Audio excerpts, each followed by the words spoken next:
ये वाले टॉपिक में हम लोग acceleration due to gravitation, change in acceleration due to gravitation due to the rotation of earth, इसके बारे में जरा समझेंगे।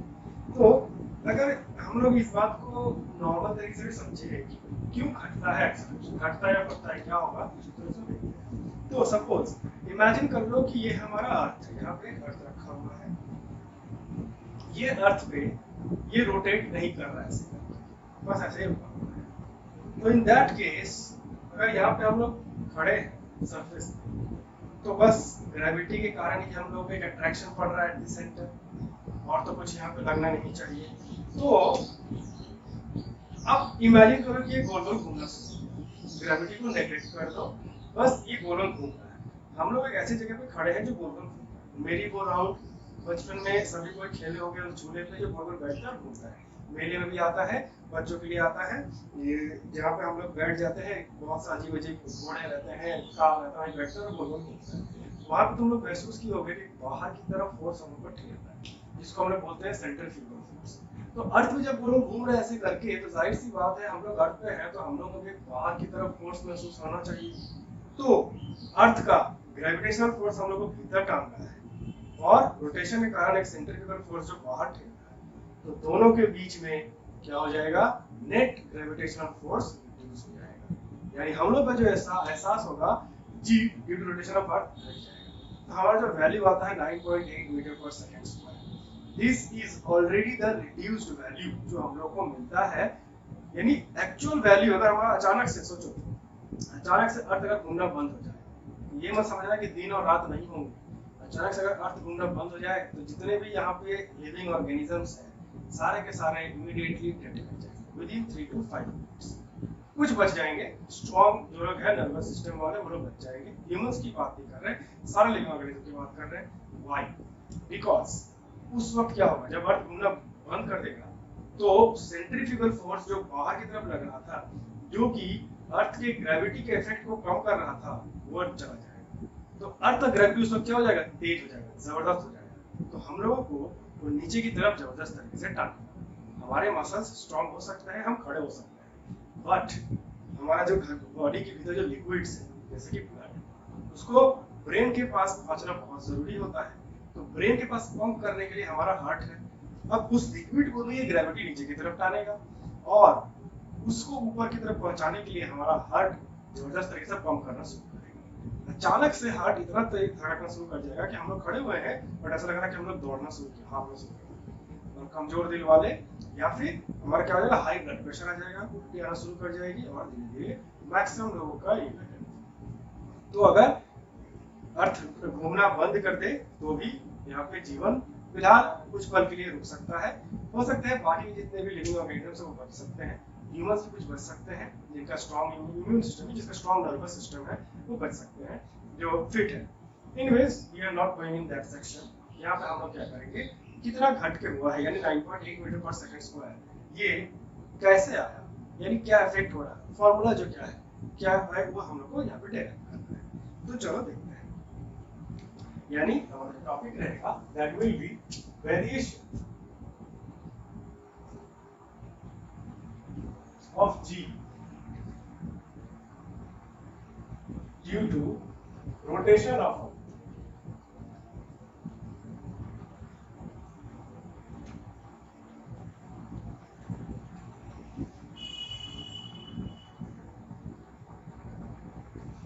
Variation of g due to rotation of earth. अब ये वाले डेरिवेशन को करने से पहले एक चीज हम लोग को जानना बहुत जरूरी है। हम लोग अर्थ के ऊपर नीचे जाएंगे, इक्वेटर के ऊपर नीचे जाएंगे, तो वहाँ पे लैटिट्यूड्स के बारे में नॉलेज होना बहुत जरूरी है। जियोग्राफी में हम लोग पढ़ चुके हैं, अर्थ का एंगल है 0 डिग्री, उसके ऊपर ये नीचे जाओगे तो Tropic of Cancer, Tropic of Capricorn, Arctic Circle, Antarctic Circle, North Pole, South Pole, ये मिल जाएगा मेजर लैटिट्यूड्स। अब यहाँ पे ये सवाल आता है कि जो एंगल है अर्थ का 0 डिग्री है, 23.5 डिग्री, 67 डिग्री जो है या हाफ डिग्री जितना भी है, ये जो डिग्री लिखा हुआ था हर एक लैटिट्यूड में, वो एंगल कहाँ से आता है, कौन सा एंगल मेजर किया जाता है कि वहाँ पे डिग्री आती है। तो एक हल्का सा बता देते हैं, बहुत से लोगों को पता भी होगा, बहुत से लोगों को जो नहीं पता है वो जान भी जाएंगे। तो क्या करेंगे हम लोग, इमेजिन करो ये हमारा अर्थ है,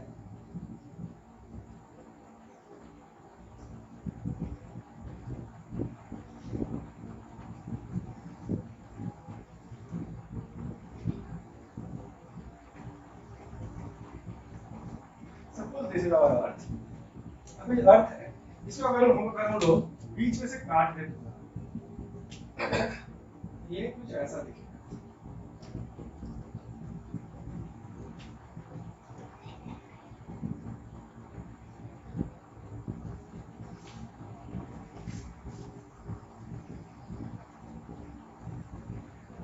ये पूरा सेंटर ऑफ अर्थ हम लोग को यहाँ पे मिलेगा, सेंटर ऑफ। अब ये जो सेंटर ऑफ अर्थ है, ये सेंटर ऑफ अर्थ से रेडियस, ये रहा हमारा रेडियस। अब ये रेडियस से हम लोग एक एंगल, एक लाइन डालते हैं, तो जाहिर सी बात है 0 डिग्री पे रहेगा। ये हो गया 0 डिग्री। एंड अब यही एंगल जो है, यही लाइन को हम लोग क्या करेंगे, मान लो यहाँ से एक लाइन रखते हैं, ये लाइन को थोड़ा सा ऊपर उठाते हैं तो एक एंगल बना देगा। ये रहा हुआ एंगल, नेक्स्ट इस एंगल की अर्थ। अब यही ऐसे फिक्स करके पूरे अर्थ पे गोल गोल ऐसे घुमा के ले आएंगे, तो यहाँ पे हमको क्या मिलेगा,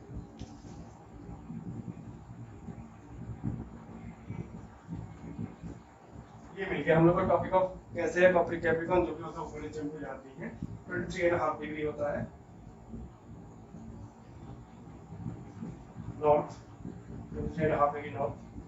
ये मिल गया हमको अच्छे से। यहाँ पे कैसे, ये जो लाइन दिख रहा है, ये लाइन मान लो ये ऐसे करके है यहाँ पे, इसको ऐसे करके गोल घुमा, पूरा एक गोल बन गया। सेम चाहो तो इसको और ऊपर कर लो, यहाँ पे कर लो, दिस इज अल्फा डैश, इसको गोल घुमा दो ऐसे करके, ये मिल गया नया angle. Same happens when you go below. तो इस तरीके से हम लोग लैटिट्यूड्स के एंगल को मेजर करते हैं। तो ये पोर्शन अगर कंप्लीट हो जाए तो हम लोग एक्चुअल पे जाते हैं।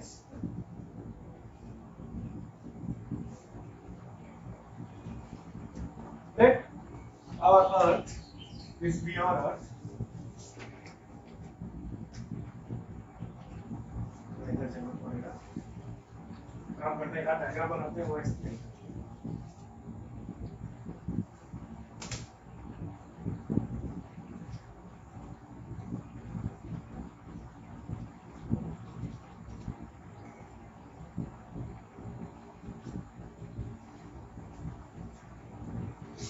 नाउ यहाँ पे क्या करना है, थोड़ा साफ साफ देखिए यार,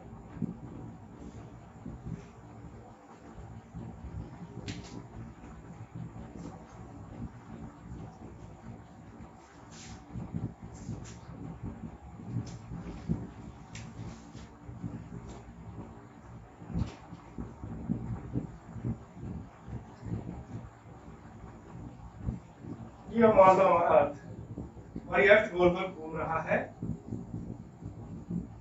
विथ एंगुलर वेलोसिटी ओमेगा।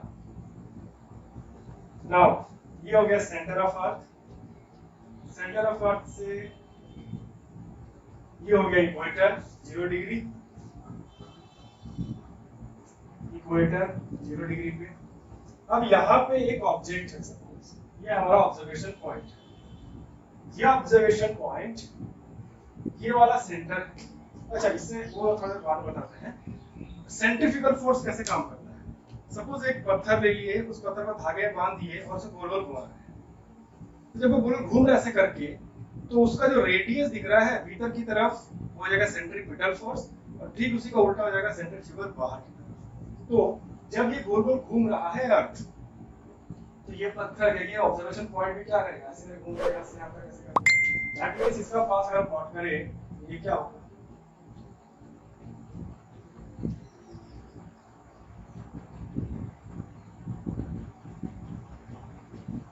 ये हो गया इसका पाथ, पाथ ऐसे करके गोल घूम रहा है।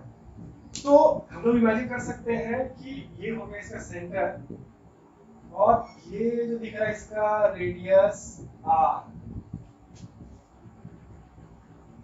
ये हो गया r रेडियस, ये हो गया वो सर्कुलर मोशन, ऐसे करके ये गोल गोल घूम रहा है। और इसी सर्कुलर मोशन में बाहर की तरफ जो फोर्स लग रहा है, इसी को बोलेंगे हम लोग सेंट्रीफ्यूगल फोर्स, और उसका फॉर्मूला होता है mv² by r, और m m r square omega, ये होता है हमारा यहाँ पे फॉर्मूला। अब यहां से देखो चीजें क्या होगी। अब आया ग्रेविटेशनल फोर्स। ग्रेविटेशनल फोर्स क्या करेगा, सेंटर टू सेंटर एक्ट करता है। तो सेंटर टू सेंटर कैसे कनेक्ट करें हम लोग, ये रहा। और ये कितना एंगल पे इससे एलिवेटेड है, यहां से कितना एंगल पे जाएगा, इसको बोल देते हैं अल्फा। अल्फा एंगल पे ये एलिवेटेड है। नाउ ये हो गया 90 डिग्री, यहाँ पे रेफरेंस के लिए बना के रख रहे हैं। भीतर की तरफ पड़ने वाला फोर्स, ग्रेविटेशनल फोर्स यानी ग्रेविटेशनल वेट, वो हो जाएगा mg। अब इसी का लाइन एक ऑपोजिट ऐसे करके टापते हैं। ये अगर अल्फा हुआ तो यहां से देखो ये ऑल्टरनेट एंगल बनता है, तो ये वाला भी अल्फा बनेगा। ये अगर अल्फा बना तो इसका वर्टिकली अपोजिट एंगल है ये, तो ये भी अल्फा बनेगा। या फिर ये और ये पैरेलल लाइन अगर हुए तो कॉरस्पॉन्डिंग एंगल के कारण ये भी अल्फा, ये भी अल्फा बनेगा। किसी भी लॉजिक से जा सकते हैं। इसको अगर रेजोल्यूट करें हम लोग तो इसका कॉस कंपोनेंट यहां पे आता है, that means mr square omega cos alpha और इधर आ जाएगा mr square omega sin alpha. तो अब यहाँ पे देखो हमारे ऊपर जो ग्रेविटी पड़ता है ना, यानी जो वेट जो नीचे की तरफ टान रहा है हम लोग को mg, उसमें इस सेंट्रीफ्यूगल फोर्स का कॉस कंपोनेंट पड़ता है जो कि हम लोगों को बाहर की तरफ। तो नेट ग्रेविटेशनल फोर्स यहाँ पे हम लिख सकते हैं, net gravitational force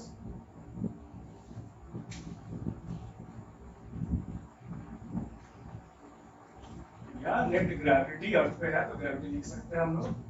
net gravity F is equal to mg dash, mg dash, where this can be written as g dash को अगर हम लोग लिखना चाहे तो ये हो जाएगा net F by m।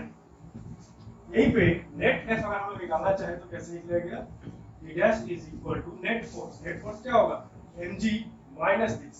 why mg minus this, this minus this भी तो हो सकता था, but mg minus g करने से नेट डायरेक्शन किधर रहेगा, इस तरफ।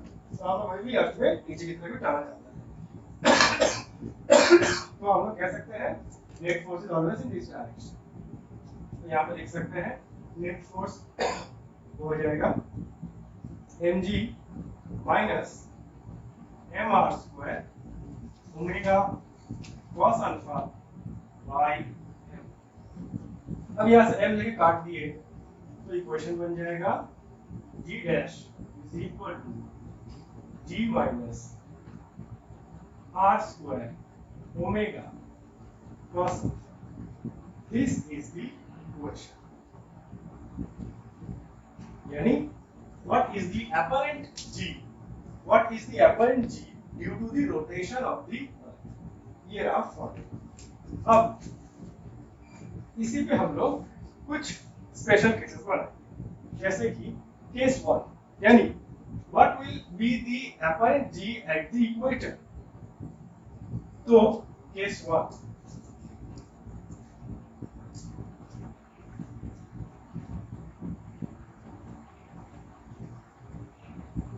apparent g at equator।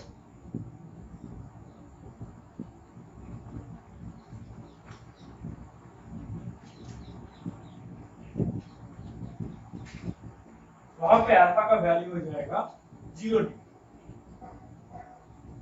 तो इक्वेशन हमारा बन जाएगा g dash is equal to g minus cos 0 1, we get r square omega. And case 2, that is g dash at poles where alpha is equal to 90 degree। That means cos 90 equal to 0। यहाँ पे हो जाएगा g dash is equal to cos 90 अगर zero हो जाएगा तो ये पूरा टर्म ही जीरो हो जाएगा, that means g dash will be equal to g। ये हो गया, यहाँ पे लिख देते हैं as cos 0 इक्वल टू 1, यहाँ पे हो जाएगा as cos 90 इक्वल टू 0। तो अब यहाँ पर देखो, ये देख के हम लोग कह सकते हैं कि यहाँ पे हम लोग को क्या मिल रहा है, मैक्सिमम वैल्यू ऑफ जी का जो एग्जैक्ट वर्जन है वो हमको पोल पे मिलता है। बट इक्वेटर पे अगर हम लोग आए तो जी के साथ कुछ फैक्टर है जो सब्सट्रैक्ट किया जा रहा है। ये फैक्टर मैक्सिमम कितना होता है, तो ये मैक्सिमम होता है r स्क्वायर ओमेगा, क्योंकि ये फैक्टर किस पे डिपेंड कर रहा है, ये फैक्टर किस पे डिपेंड कर रहा है, cos पे डिपेंड कर रहा है। और cos का वैल्यू 0 से लेके 1 या 0 से लेके -1 तक ऑसिलेट करता रहता है। यहाँ पे -1 हम लोग नहीं पकड़ेंगे, बिकॉज ऊपर भी जाएंगे तो 0 से 90 डिग्री तक ही जाएंगे और नीचे भी जाएंगे तो 0 से 90 डिग्री तक ही जाएंगे। ये मैं सोच रहा है कि इसको इधर ले जाएंगे तो ये एंगल बदल जाएगा, बिकॉज अगर हम लोग इसको उधर ले जाए तो भी हम लोग यहीं से गिनेंगे 0 डिग्री, और इसके उधर ले जाने की जरूरत पड़ेगी नहीं हम लोगों को, बिकॉज यहाँ से यहाँ तक जो भी करेंगे कवर करके हम लोग को ये एंगल मिल जाएगा सर्कल। मैक्सिमम यहाँ तक जो भी, मान लो यहाँ से यहाँ तक अगर गए ऊपर उठ के, तो यहाँ से यहाँ तक ऊपर रखेगा तुमको तो यही सर्कल मिलेगा, और यही सर्कल ऑलरेडी हम लोग एंगल यहाँ पे असाइन कर चुके हैं। इसलिए हम लोग को यही वाला क्वाड्रेंट फिल अप करना है। और इससे भी अगर नीचे गए तो उसको भी हम लोग यहाँ से अल्फा पकड़ेंगे, यहाँ से नीचे जाएंगे तो उसको माइनस असाइन नहीं करते हम लोग। ग्लोब देख रहे हैं वहाँ पे कभी माइनस साइन में ये नहीं रहता है, बस वहाँ पे नॉर्थ और साउथ का इस्तेमाल करते हैं। तो यहाँ भी हम लोगों को पॉजिटिव पे ही एंगल्स गिना जाएगा।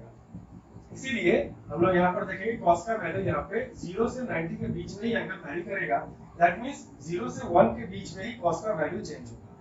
0 से 1 के बीच में अगर चेंज हो रहा है तो ये फैक्टर का मैक्सिमम वैल्यू हो जाएगा ये वाला, और मिनिमम वैल्यू हो जाएगा ये 0। तो अब देखो g डैश कैसे वैरी करेगा, g में से अगर हम लोग मैक्सिमम पार्ट निकाल दिए तो जो अपरेंट g है वो बहुत कम जा रहा है, यानी ये हो जाएगा मिनिमम केस। यहाँ पे हम लोगों को मिनिमम जी मिल रहा है, और यहाँ पे कोई भी पार्ट एक्चुअल जी में से कोई भी पार्ट सब्ट्रैक्ट नहीं किया गया है। That means this is the maximum value of g. अगर हम लोग इक्वेटर पे चले गए तो हमारा जी का वैल्यू बहुत ही कम जाएगा, और अगर हम लोग पोल्स में चले आए तो हमारा जी का वैल्यू बहुत ही ज्यादा बढ़ जाएगा। तो ये रहा हमारा कंडीशन। एक कंडीशन और भी हम लोग क्रिएट कर सकते हैं, क्या होगा, या फिर what will be the rotation of earth. Rotation earth हम लोग कितना स्पीड में अर्थ को घुमाएंगे कि अपरेंट जी का वैल्यू 0 हो जाए। अपरेंट जी का वैल्यू 0 यानी वेटलेसनेस, यानी जी का वैल्यू 0 हो जाएगा तो mg यानी वेट भी नहीं रहेगा। वेटलेसनेस की अगर हम लोग बात करें तो वेटलेसनेस क्रिएट करने के लिए हम लोगों को एंगुलर वेलोसिटी ऑफ अर्थ कितना रखना पड़ेगा। तो चलो देखते हैं। वो कंडीशन हो गया हम लोग का केस 3।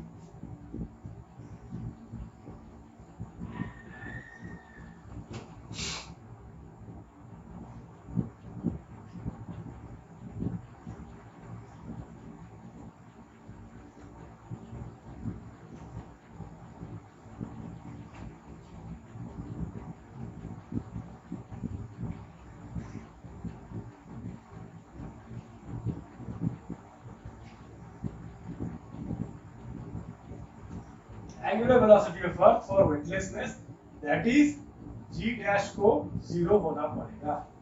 तो इस इक्वेशन में if g dash is equal to 0, यानी if g dash is equal to 0, ये हो जाएगा 0 equal to this, और इसको अगर इधर भेज दिए तो क्या हो जाएगा, r square omega cos alpha is equal to g। ये 0 हो गया तो g को इधर भेज देंगे।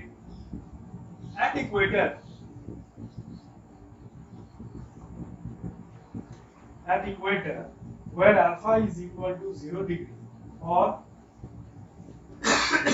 0 degree is equal to 1, we get r square omega equal to g. Now omega is equal to g by r square. तो angular velocity हमारा g by r square होता है। चाहे तो हम लोग यहाँ पे लीनियर वेलोसिटी के टर्म्स में निकाल सकते हैं, सबको आता है कैसे निकालते हैं। But this is a condition. अगर इतना वेलोसिटी से अर्थ घूमना शुरू कर दे तो अर्थ जिस ग्रेविटी से हम लोग टान रहा है उतनी ग्रेविटी से सेंट्रीफ्यूगल फोर्स से बाहर की तरफ फेंकना शुरू कर देंगे। दैट मींस अर्थ पे ही हम लोग वेटलेसनेस फील करना शुरू कर देंगे, हमारा वजन ही नहीं बढ़ेगा। तो ये रहा हमारा कंडीशन फॉर वेटलेसनेस, ये रहा हमारा angular velocity of earth for weightlessness. और एक बात यहाँ पे हल्का सा जो मिस्टेक हुआ है, हमारा जो angular m v square by r वो m r स्क्वायर ओमेगा नहीं होता है, m omega square r, m omega square r। यहाँ पर भी ये स्क्वायर यहाँ पे होगा, ये स्क्वायर यहाँ पे होगा, बस स्क्वायर को बदल दो हर जगह।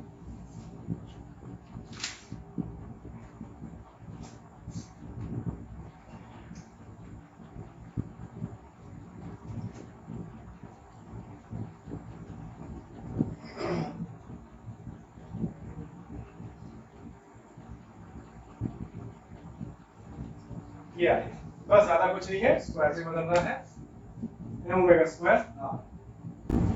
Variation of g due to rotation of earth. और एक चीज यहाँ पे m r omega square sine alpha, इसका क्या काम है? सभी को काम होना चाहिए। जरा इसको हम लोग देखते हैं। हमारा सेंटर ऑफ अर्थ जो है वो आपको ज्योग्राफिकल लोकेशन के हिसाब से पूरा अर्थ के बीचों बीच रहेगा, लेकिन इफेक्टिव सेंटर ऑफ अर्थ क्या होगा? इफेक्टिव सेंटर ऑफ अर्थ का मतलब हमको मालूम है कि ग्रेविटेशन जो होता है, ग्रेविटी हम लोग स्टार्टिंग में पढ़े हैं, सेंटर टू सेंटर काम करता है। अगर हमारा ग्रेविटी शिफ्टेड है थोड़ा सा तो इसे कहेंगे इफेक्टिव सेंटर। यानी अगर हम लोग देखें हमारा mg जो है, mg तो नहीं कहेंगे because mg minus mr omega square cos alpha, इसके साथ इसको माइनस कर देंगे तो जो नेट रिजल्टेंट फोर्स निकलेगा वो इस तरफ ही रहेगा, इसी की तरफ ही रहेगा। तो इसके और इसके बीच का जो रिजल्टेंट निकलेगा वो वाला थोड़ा सा खिसका हुआ रहेगा यहाँ पे। यानी अगर हम लोग देखेंगे तो ये हो जाएगा इफेक्टिव सेंटर ऑफ अर्थ, ये वाला पॉइंट दिख रहा है, ये हो जाएगा इफेक्टिव सेंटर ऑफ अर्थ।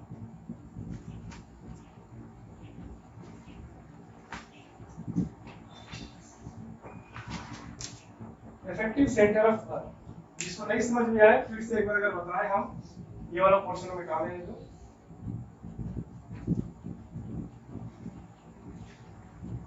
देखो यहाँ पे हमको इतना तो मालूम है कि mg और mr omega square cos alpha का जो रिजल्टेंट होगा, यानी एक ये वाले पॉइंट पे एक फोर्स इधर पड़ रहा है, एक फोर्स इधर पड़ रहा है, तो नेट फोर्स क्या होगा? mg माइनस दिस, बिकॉज़ ये जाता है।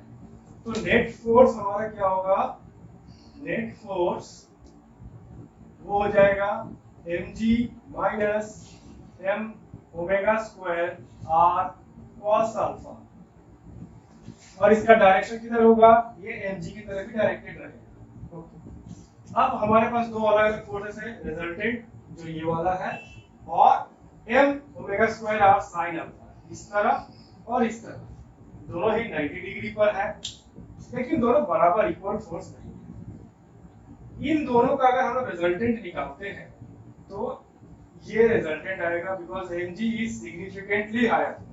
इसके साथ इसको माइनस करते हैं तो भी जो रिजल्टेंट निकलेगा that will also be very very significantly higher than this force.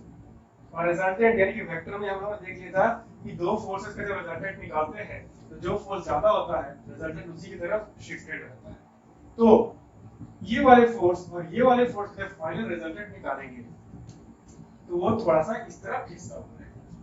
यानी नेट टोटल नेट अगर हम निकालना चाहे net gravitational force, net gravitational force, ये तो पहला नेट ग्रेविटेशनल फोर्स है this minus this.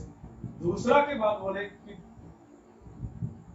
Total effective gravity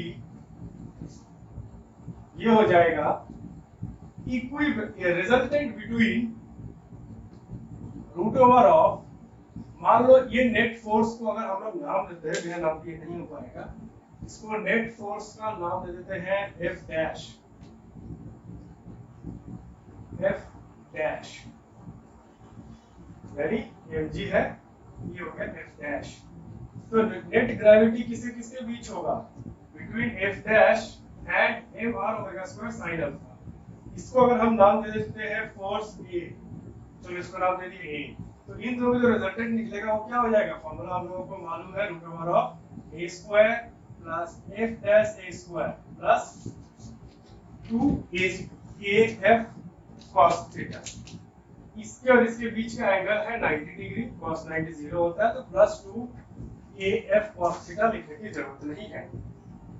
ये जो दिख रहा है रिजल्टेंट, ये रिजल्टेंट होगा ये रेड लाइन, और इसका डायरेक्शन किधर होगा, ये इस तरफ से थोड़ा शिफ्ट इधर रहेगा। अगर ये वाला फोर्स और ये वाला फोर्स दोनों ही बराबर होता, ये बिल्कुल 45 डिग्री पे रहता, लेकिन ये बराबर नहीं है, ये सिग्निफिकेंटली हायर है, तो ये थोड़ा सा इस तरफ शिफ्टेड हुआ रहेगा। तो अकॉर्डिंग टू ग्रेविटेशन का कंडीशंस एंड इक्वेशंस हमको मालूम है अच्छे से कि यहाँ पर ग्रेविटेशनल फोर्सेस, हमको मालूम हर जगह gravitational forces acts only from point to point. तो this is the net gravitational force, this is acting from point to point या centre to centre. Gravitational force acts from centre to centre. तो centre to centre जब काम कर रहा है तो that means ये तो एक्चुअली में आपका सेंटर नहीं है, इसलिए इसको क्या बोलेंगे, इफेक्टिव सेंटर ऑफ। ये हो गया जियोग्राफिकल सेंटर ऑफ अर्थ, और ये हो जाएगा इफेक्टिव सेंटर ऑफ। तो this is how you find the effective centre, यानी साइन कंपोनेंट को अगर डालिए तो you will get the effective centre of. अगर हम लोग इसको बोल दिए ओ सेंटर ऑफ अर्थ, तो O dash will be the effective centre of, means O dash the effective centre of. तो इसी के साथ हमारा ये पूरा variation of g due to rotation of earth complete होता है। देख लो कोई डाउट है तो बताओ, नहीं डाउट है अच्छी बात।